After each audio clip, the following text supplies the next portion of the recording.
Welcome everyone back to the Real News Network. I'm Jared Ball here in Baltimore. In what environmentalists are describing as an unmitigated defeat for big oil, Shell is abandoning its plans to drill oil and gas in the Alaskan Arctic. The company claims that they only found traces of oil and gas in the Chukchi Sea this summer, motivating their decision to abandon the multi-billion-dollar exploration program. However, today's announcement is also being hailed as a win by environmentalists. But is this really a big win for the environmental movement, or more about the low price of oil making Shell's Arctic oil exploration financially infeasible? Now joining us to explore these questions are from Portland, Oregon, Daphne Wysham. Daphne is an associate fellow at the Institute for Policy Studies and the director of the Climate and Energy Program at the Center for Sustainable Economy. And from Anchorage, Alaska is Carl Wassillie. Carl is a Yupik Eskimo and co-founder and community organizer with Alaska's Big Village Network.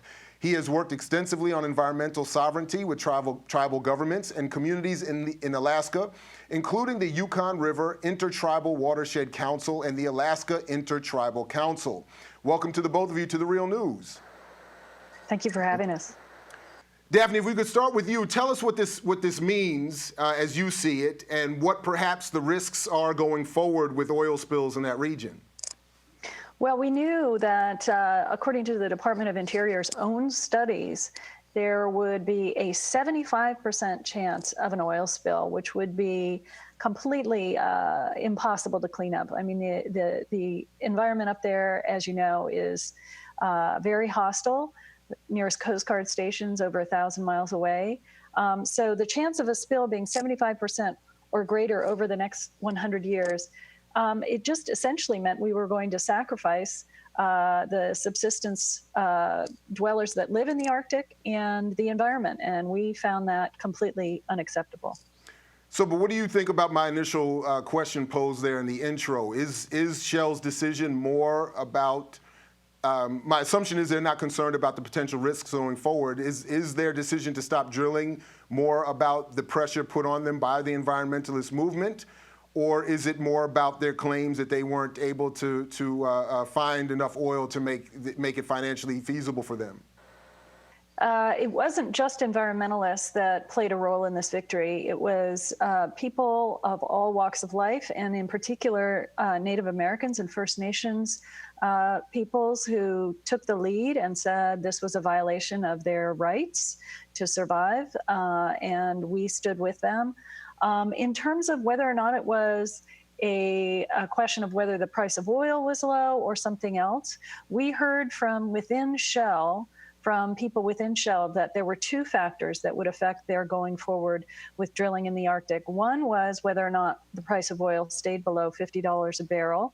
But the other factor, which we played a very key role in, was keeping the pressure on Shell and tarnishing their reputation, deservedly so, for proceeding with reckless drilling in a part of the world where an oil spill would have happened eventually. So we were playing the PR card, and we won.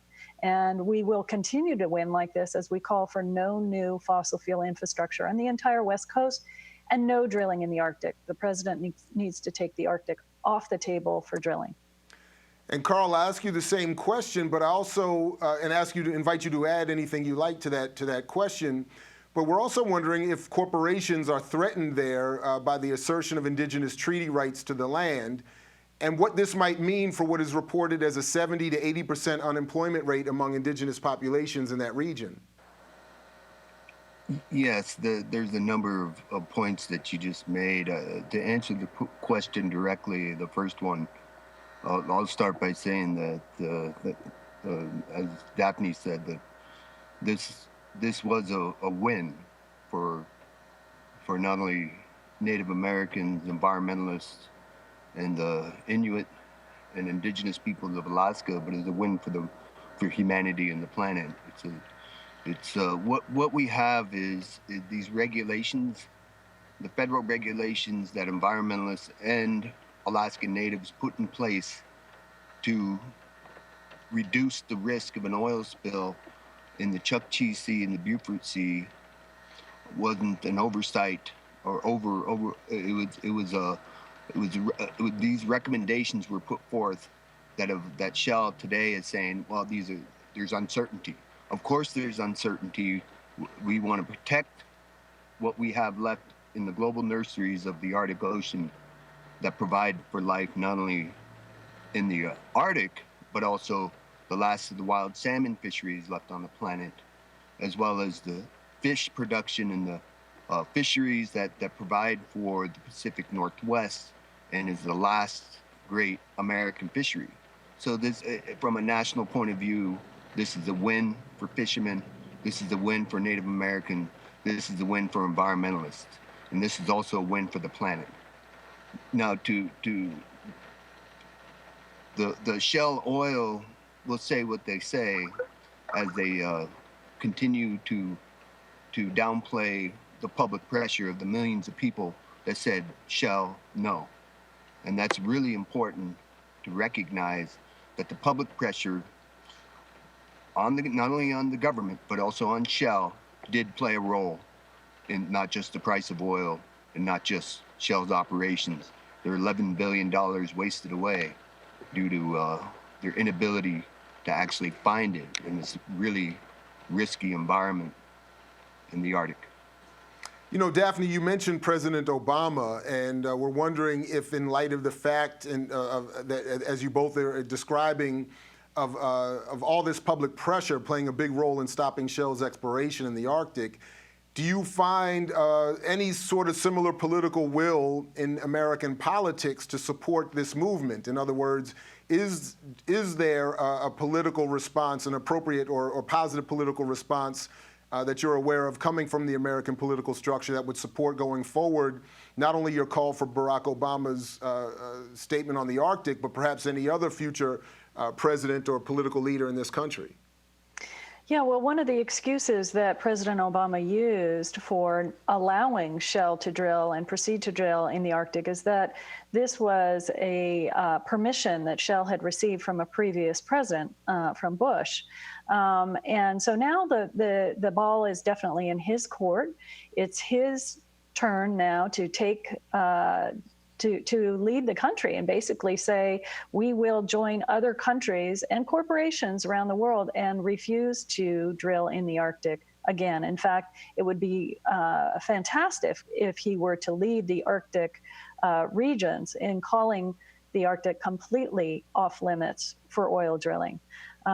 We know from the words of the Pope, as well as the words of President Obama, that the climate crisis is serious. We've run out of time.